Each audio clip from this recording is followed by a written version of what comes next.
வணக்கம். இது உங்கள் ஊடகம், தமிழர்களுக்கான ஊடகம் ஜீவா டுடே.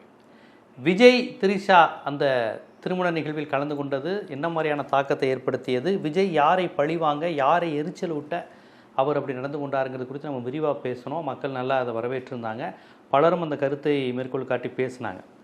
இப்போ நம்ம சொல்கின்ற விஷயந்தான் சரிங்கிறது தெரியுது. அதாவது விஜய் திரிஷா அவர்களுடைய தனிப்பட்ட உறவு, யாரோட ஒரு தொடர்பு வச்சுருக்கிறாரு, அதெல்லாம் அவருடைய தனிப்பட்ட விஷயம். சங்கீதா விஜயும் தனிப்பட்ட விஷயம். ஆனால் இது எங்கே இப்போ பொது விஷயமாகுதுன்னா, விஜய் ஒரு மனநோயாளி, அரசியலில் அவர் ஒரு மனநோயாளிங்கிறத லைட்டு போட்டு ஆஃப் பண்ணும்போது பலரும் கண்டுபிடிச்சி என்னங்க ஒரு உளவியல் சிதைவு இருக்குது போல், மக்களுடைய மரணத்தை ரசிக்கிறாரு, மரணத்தோடு விளையாடுறாரு, யாருக்கும் கேதம் கேட்க மாட்டேங்கிறாரு, இரங்கல் தெரிவிக்க மாட்டேங்கிறாரு, பண்ணையார்லேயே மோசமான பண்ணையார் மனநிலையாக இருக்கேன்னெலாம் பேசினாங்க.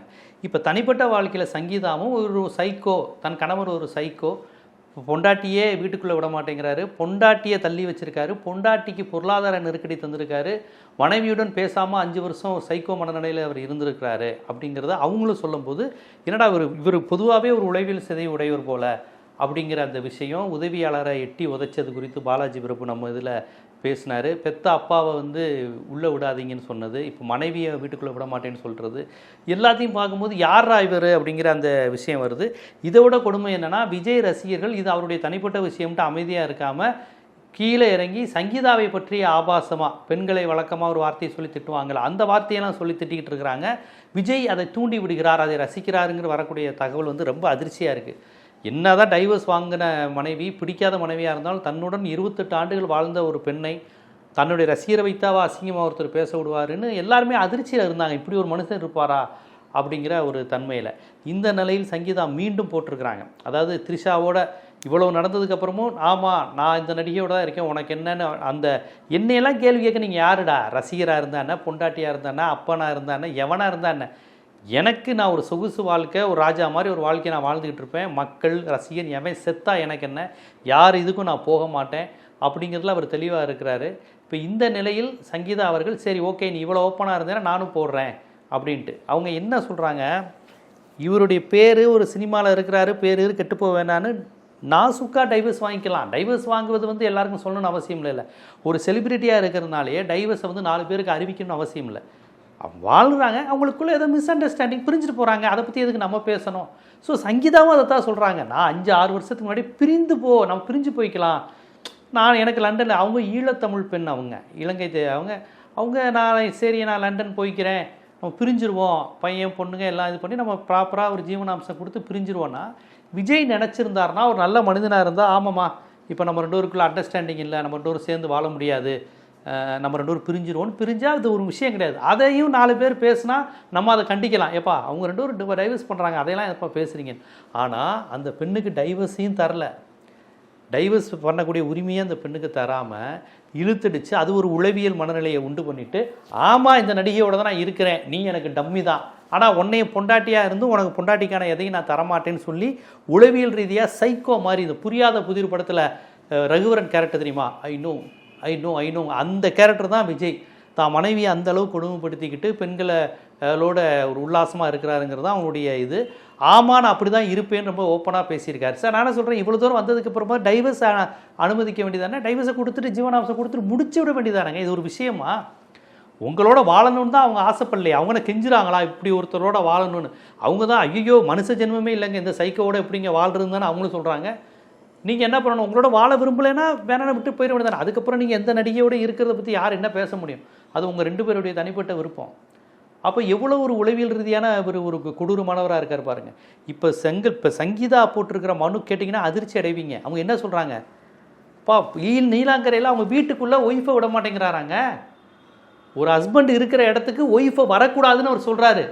பெத்த அப்பா வரக்கூடாதுன்னு முதல்ல சொன்னார், ரசிகர்கள் யாரும் வரக்கூடாதுன்னாரு, அந்த கட்சியில் உள்ள தலைவர்களை அவர் பார்க்கக்கூடாது. கட்டுன பொண்டாட்டி 2 குழந்தைகளின் தாய், 27 வயசு அந்த பையனுக்கு, அவன் ஒன்றும் பிறந்து 2 வயசு இல்லை, அவன் 27, அவன் கல்யாணமாகி ஒரு விஜய் ஜோடியாக போனார் பாருங்கள், அது மாதிரி அவன் தான் நியாயப்படி ஜோடியாக போகணும். ஏன்னா அவனுக்கு அந்த வயசு, அவன் ஒரு பொண்ணோட ஜோடியாக போகக்கூடிய வயசு. ஆனால் அவங்க அப்பா ஜோடியாக போய்கிட்டு இருக்காரு அந்த பையனை. அதான் நிறைய பேர்லாம் ஜோக் கேட்குறாங்க, இந்த நாட்டாவன் படத்தில் கவுண்டமணிக்கு பொண்ணு பார்க்க போகிறேன்ட்டு செந்தில் தனக்கு பொண்ணு பார்த்துக்குவாப்பில், பையனுக்கு பொண்ணு பார்க்க போகிறேன்னு அப்பாவுக்கு உடனே அவர் கவுண்டமணி டென்ஷன் ஆவாப்பில் அது மாதிரிலாம் மீம்ஸ் போட்டிருந்தாங்க. ஏன்னா நியாயப்படி சஞ்சய்க்கு கல்யாணம் பண்ணுற வயசுங்க, அவர் கல்யாணம் பண்ணுற வயசு. அந்த பையனை பற்றி கண்டுக்காமல் அவர் ஒரு பொண்ணு இருக்குது, அந்த பொண்ணு மேலேயும் அக்கறை இல்லாமல் மனைவியை வீட்டுக்குள்ளே விட மாட்டேங்கிறாருங்கிறாங்க. இப்போ இதுதான் கவனிக்க வேண்டிய விஷயம். இப்போ ஒரு பெண் வந்து என்ன தான் பண்ணுவாங்க அந்த லேடி? ஏங்க ஈழத்தமிழர் பெண்ணு, இலங்கையில் வாழ்ந்தவங்க, இவரை இது பண்ணி வீட்டில் அரேஞ்ச் மேரேஜ் லவ் மேரேஜ் மாதிரி இதை பண்ணி வச்சுருக்கிறாங்கன்னு வச்சுக்கோங்களேன். சினிமா நடிகர் அது இதுன்னு அந்த சாமில் அவங்க வந்துட்டாங்க. வந்து பார்த்தா பர்சனல் கேரக்டர் ஒரு சைக்கோவாக இருந்திருக்காரு. இத்தனை வருஷம் அந்த சைக்கோன்னு தெரிஞ்சு வாழ்ந்துருக்குறாங்க. சரி கல்யாணம் பண்ணியாச்சு, 2 குழந்தை பிறந்துருச்சு, ஒரு நடிகர் கோடீஸ்வரர் ஒரு ஃபேமில் இருக்கிறாரு, நம்ம போனோம்னா அவருக்கு இழுக்காயிரும் அவமானமாயிரும்னு அவர் பேரை காப்பாற்றுறதுக்காக இருந்திருக்கிறாங்க. சரி யாருக்கும் தெரியாமல் டைவர்ஸ் வாங்கிட்டு நம்ம பாட்டுக்கு நீட்டாக நீங்கள் பாட்டுக்கு வாழ்ந்துக்கோங்க, நாங்கள் பாட்டுக்கு அதுக்காக அனுமதிக்கணும்ல. ஒரு மனைவி டைவர்ஸ் கேட்டாலுமே கணவனுடன் வாழ்வதற்கு உரிமை உண்டு. உங்களுக்கு சட்டத்தில் கணவன் மனைவி டைவர்ஸ் அப்ளை பண்ணியிருந்தாலுமே சேர்ந்து வாழலாம். ஒன்றா இதாக இருக்கணும் இல்லை. ஒரு வீடு, அந்த வீடு வந்து இப்போ மனைவிங்கிற அடிப்படையில் புருஷன் இருக்கிற வீடு மனைவிக்கு சொந்தம். சட்டப்படி பேசுகிறேன் நான், சமூகப்படி ஒரு ஆண் இருக்கும்னு தானே சொர்க்கம். அந்த சமூக கட்டமைப்பு மத கட்டமைப்பெல்லாம் நான் பேசலை. சட்டப்படியே புருஷன் இவன் தான் என் புருஷன் சொல்லி அவங்க வாழ்ந்துக்கிட்டு இருக்காங்க குடும்ப அமைப்பில். அப்போ புருஷன் இருக்கிற வீட்டுக்குள்ளே பொண்டாட்டியை உள்ளே விட மாட்டேன்னு ஒரு புருஷன் சொன்னால் இதை விட கொடூரம் என்னங்க இருக்குது?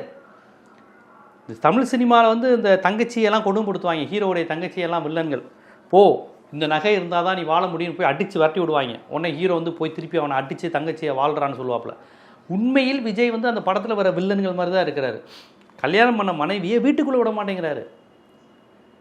அந்த மனைவியை என்னை வீட்டுக்குள்ளே விடுங்கன்னு ஒரு மனு போட்டிருக்காங்க. இதை விட கேவலம் என்ன? இதை விட கேவலமான செய்தி நான் ஒன்று சொல்லவா? ரொம்ப கேவலமான செய்தியாக இருக்கும். மகளிர் தினம் கொண்டாடுறாராம் விஜய். எப்படி?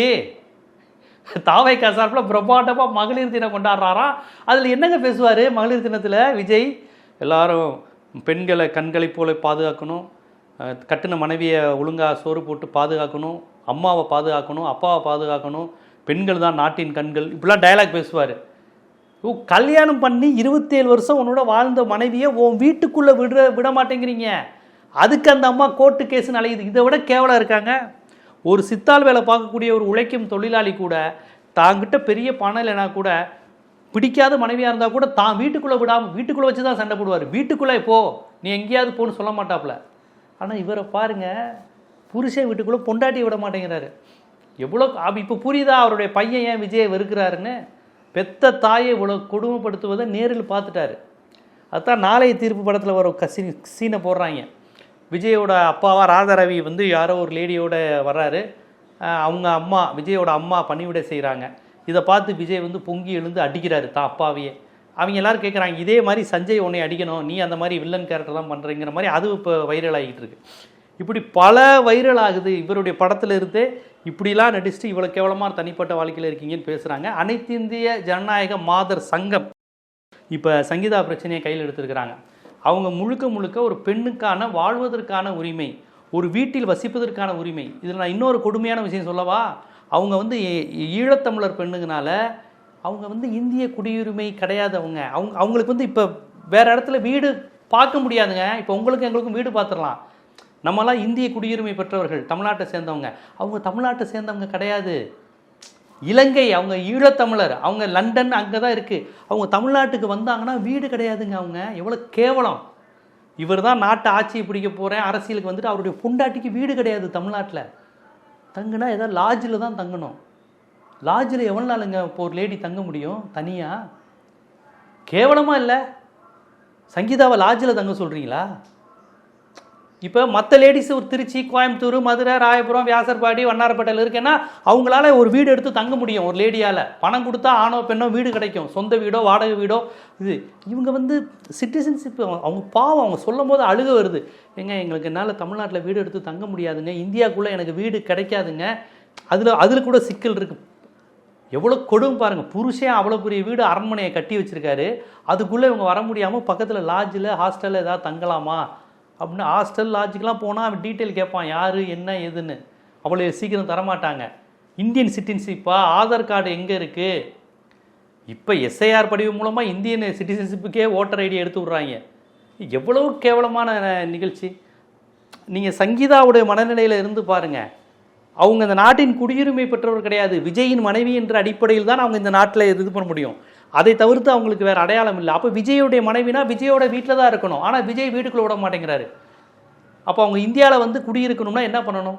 தமிழ்நாட்டில் வந்து குடியிருக்கணும்னா என்ன பண்ணணும்? விஜய் வீட்டில் குறைந்தபட்சம் விவாகரத்து முடியும் வரையுமாவது அந்த பனையூர் வீட்டில் அவங்கள அனுமதிக்கணும். அப்போ சங்கீதாவை வந்து இன்று அனைத்து இந்திய ஜனநாயக மாதர் சங்கம் போன்ற அமைப்புகள், பெண்கள் அமைப்புகள் இன்றைக்கி ஊடகங்களில் வெளிப்படையாக டைவர்ஸ் கேட்கும் பெண்ணின் உரிமை, விவாகரத்து கேட்கும் பெண்ணுக்கும் ஆணுக்கும் இருக்கக்கூடிய சட்ட ரீதியான உரிமைகளின் அடிப்படையில் டைவர்ஸ் அப்ளை பண்ணியிருந்தாலும் புருஷன் பொண்டாட்டிக்கு பிடிக்கலைனாலுமே புருஷன் இருக்கிற வீட்டில் பெண் இருப்பதற்கான உரிமை உண்டு. இது ஆர்டிக்கல் 19, ஆர்டிக்கல் 2021 வரை வரும். நம்ம எல்லாருக்கும் இருக்கக்கூடிய அடிப்படையான வாழ்வதற்கான தகுதி, தன்னுடைய மனைவி சங்கீதா வாழ்வதற்கான தகுதியவே இப்போ விஜய் மறுத்திருக்கிறார். இதுக்கும் இந்த விஜய் ரசிக குஞ்சுகள் வந்து என்ன சொல்ல போகிறாங்க? சங்கீதா சாவுடி, எங்கள் அண்ணனே டிஸ்டர்ப் பண்ணுறியா, நீயா செத்துடுறியா, இல்லை நாங்கள் அடித்து கொள்ளவா, மூஞ்சில் ஆசிட் அடிக்கவா அப்படின்னு கூட கேட்குங்க. அவ்வளோ மோசமாக அந்த குரூப் இருக்குது. ஆனால் ஓரளவு விஜயினுடைய இந்த முகம் தெரியாமல் ஏதோ ஒரு மாற்று ஒரு அரசியலுக்கு வந்து ஏதோ பண்ணிடுவாருன்னு அப்பாவித்தனமாக நம்பிக்கை கொண்டிருந்த பலர் விஜயினுடைய அந்த நடவடிக்கையை பார்த்துட்டு பதறிக்கிட்டு விலகி போகிறாங்க. விஜயனா நீனா இவ்வளோ கேவலமானவனா, நீனே இவ்வளோ மட்டமானவனாயா, கரூரில் 44 பேர் செத்தப்போ கூட விஜயை வேறு மாதிரி ஆதரித்தாங்க, அதுக்கும் அவருக்கும் பொறுப்பு இல்லை, அவர் பாவம் தெரியுமா, இப்படிலாம் அப்பாவித்தனமாக ஆதரித்து கொண்டிருந்தவர் பலர் மனம் திருந்தி ஐயோ இவன் பேசுகிறதுக்கும் நடைமுறைக்கும் சம்மந்தம் இல்லை போல், இவன் மக்கள் பிரச்சனைக்கு வரவே மாட்டான், மனைவி பிரச்சனைக்கு வர, இவருடைய சுகத்தை தவிர்த்து ஒரு உலகத்தில் எதையும் பார்க்காத ஒரு வித்தியாசமான பண்ணையார், ஒரு சைக்கோ பார்த்து போல இவர் அப்படிங்கிற மனநிலைக்கு வந்துட்டாங்க. ஆனால் இவங்க நினைக்கிறாங்க இந்த பிரச்சனை சாதாரணமாக போயிடணும். இனி இது சாதாரணமாகாது. தேர்தல் வருது, அரசியல், அதெல்லாம் தாண்டி பெண்கள் பிரச்சனைன்னு வந்துருச்சுன்னா பெரிய இது அடுத்த கட்டத்தை நோக்கி நகர்ந்துடும். இவரை ஆதரித்த இயக்குனர் சமுத்திரக்கனி, இவர் கட்சி ஆரம்பித்தோன்னா வாழ்த்துக்கள்னு சொன்ன இயக்குனர் சமுத்திரக்கனி போன்றவர்கள்லாம் நீ என்ன இவ்வளவு கேவலமானவனாங்கிற அளவு பேச ஆரம்பிச்சிட்டாங்க. என்ன ஒரு மனைவி விவகாரத்து இது பிரச்சனை ஓடிக்கிட்டு இருக்கும்போது நான் திமுருக்குன்னு கூட்டிகிட்டு கையை கூட்டிகிட்டு நடிகையோடு போவேன்னா என்ன அர்த்தம்? அப்போ நீ என்ன மாதிரியான கேட்டகிரி அப்படிங்கிற கேள்வியெல்லாம் கேட்க ஆரம்பிச்சிருக்கிறாங்க. அப்போ ஒரு பெரிய லெவலில் அடுத்து இப்போ பனையூரில் களமிறங்குறாரு சங்கீதா. இப்போ சங்கீதா தலைமையில் பனையூரில் களமிறங்கினா இந்திய ஜனநாயக மாதர் சங்கம், அனைத்து இந்திய மாதர் சங்கம், பொதுவான மாதர் அமைப்புகள், பெண்ணிய அமைப்புகள் அனைவரும் வந்து இறங்குவாங்க. கட்சியை தாண்டி நான் சொல்கிறேன், டிஎம்கேயாவோ காங்கிரஸோ விடுதலை சிறுத்தைகளோ இல்லை, பொதுவான பெண்ணிய அமைப்புகள் வந்து இறங்குவாங்க. ஜாதி மதம் கடந்து, இதில் அப்பர் காஸ்ட்டு இவங்க இந்த சமூகம் அந்த சமூகம் இல்லை, எல்லா பெண்களுக்கும் குடும்பங்கிற அமைப்பு எப்படியாக இருக்கிறது, திருமணங்கிற அமைப்பு ஆண்களுக்காக இருக்கிறது. இந்த அமைப்பில் பெண்கள் எந்த அளவுக்கு வதைக்கப்படுறாங்க, பணக்கார வீட்டு பெண்ணாக இருந்தாலுமே ஆணாதிக்க சமுதாயத்தில் இதுதான் நிலைமை அப்படிங்கிற அந்த நிலை வரும்போது ஒரு பெண்ணாக பதட்டப்பட வேண்டிய நிலைக்கு ஒவ்வொரு பெண்ணிய அமைப்புகளும் போயிட்டாங்க. இது மிகப்பெரிய அளவில் கையில் களத்தில் எடுத்து சங்கீதா பனையூரில் களமிறங்கும் சங்கீதா, இதுதான் இப்போ சங்கீதாவுக்கு வந்து வெறி ஆயிடுச்சு. நான் இவ்வளோ சொல்லியும் என்னை வெறுப்பேற்றுறதுக்கு நீ நிகழ்ச்சிக்கு இப்படி ஒன்றா போகிறீங்கன்னா இனி பார்ப்போம் டைவர்ஸ் கேஸ், எனக்கான உரிமைகள் அனைத்தையும் நான் கேட்குறேன், சட்ட ரீதியாக கேட்குறேன். ஒன்றே மாதிரி அநாகரிகமாக கண்ணியமாக ஆட்களை வச்சு அசிங்கமாலாம் போட மாட்டேன், நான் இனி நியாயமாக நிற்க போகிறேன். இப்போ சங்கீதா பக்கம் தமிழ்நாடே இருக்குது. தற்கூறிகள் யார் பக்கம்? விஜய் பக்கம். தமிழர்கள் யார் பக்கம்? சங்கீதா பக்கம். அதுவும் ஈழத்தமிழர்கள், உலகத்தமிழர்கள். உலகத்தமிழர்கள் என்ஆர்ஐ பீப்புள், கனடா லண்டனில் வாழக்கூடிய நம்ம இலங்கை தமிழர்கள் மத்தியில் விஜய்க்கு ரசிகர்கள் அதிகம். அம்புட்டும் சரிய போகுது, அம்புட்டும் சல்லி சல்லியாக நொறுக்கிட்டாங்கிற மாதிரி அவரே அதை நொறுக்க போகிறாரு. ஒரு ஈழத்தமிழ் பெண்ணுக்கு தமிழ் மண்ணில் ஒரு தமிழ் நடிகர், அரசியலுக்கு வந்த நடிகர் இவ்வளவு கேவலமாக அந்த பெண்ணை நிர்கதியாக நிற்க வைத்திருக்கிறார் என்றால் இது கிட்டத்தட்ட அவங்கள ரொம்ப மனசிதைவுக்கு உட்படுத்தியிருக்கிறாரு. தான் வீட்டுக்குள்ளேயே அனுமதிக்காத நிலைங்கிறப்ப இந்த விவகாரத்து ஒரு பக்கம் போகும். இது எல்லாமே விஜய் மீதான வழக்காக கூட மாறுவதற்கான வாய்ப்பு இருக்குது. விமன் கமிஷன்னு அடுத்த கட்ட தரப்பில் இது போகக்கூடிய சூழலை நோக்கி போய்கிட்டு இருக்குங்கிறது தான் நம்ம கவனிக்கணும். சட்ட ரீதியாக நடவடிக்கைகள் ஒரு புறம் இருக்கட்டும், தார்மீக அடிப்படையில் அறத்தின் அடிப்படையில் சிந்திப்பவர்கள், இவர் ஒரு மனிதரா, இவர் ஒரு தலைவரா, ஆண் பெண் திருநங்கை யாராவனால் நீங்கள் இருங்க, உங்களை பார்த்து நான் கேட்குறது இப்போ எந்த தலைமை பண்பும் மனித பண்பும் இல்லாத இவர் பின்னாடி தானா? சங்கீதாவையே நடுத்தருவில் விட்டவர், தனக்காக வந்த சங்கீதாவை நடுத்தருவில் விட்டவர். சரி டைவர்ஸ் பண்ணுங்கள், தப்பு இல்லை. டைவர்ஸ் பண்ணுவதை கூட இவ்வளோ கேவலமாக கொடூரமாக அந்த பார்ட்னரை சிதைச்சு கேவலப்படுத்தி அவமானப்படுத்தி, பார்த்தியா நான் இவ கூட சுற்றுறேன்னு அவங்கள கேவலப்படுத்தக்கூடிய வேலையில் செய்கின்ற இவர் யார்? மனநோயாளியா, சைக்கோவா? இவருடைய படங்களில் வரக்கூடிய வில்லன்களுடைய எல்லா கேரக்டராகவும் இருக்கக்கூடிய ஒரு கதாநாயகனாக இருப்பதற்கு கூட தகுதி இல்லாதவர் சினிமாவில் இவர் அரசியல் களத்துக்கு வருகிறார், சமூக பிரச்சனையை பேசுவார்னா அது நீங்கள் நம்புறீங்களா அப்படிங்கிற கேள்வியை நான் கேட்கல, பாதிக்கப்பட்ட அவருடன் 28 ஆண்டுகள் வாழ்ந்த சங்கீதா கேட்குறாங்கங்கிறது தான் இந்த இடத்துல கவனிக்க வேண்டிய விஷயமா இருக்குது. இது அரசியல் ரீதியாக இல்லை, சட்ட ரீதியாக அடுத்த களத்தில் இறங்க போகுதுங்கிறது தான் இன்றைய காட்சிகள் காமிக்குது. இது போன்ற அரசியல், சமூகம், பொருளாதாரம், சட்டம் போன்ற பல்வேறு விழிப்புணர்வு காணொளிகள் உங்களை வந்து சேருவதற்கு ஜீவா டுடே சேனலை சப்ஸ்கிரைப் பண்ணுங்கள், ஆதரவு தாங்க. நன்றி.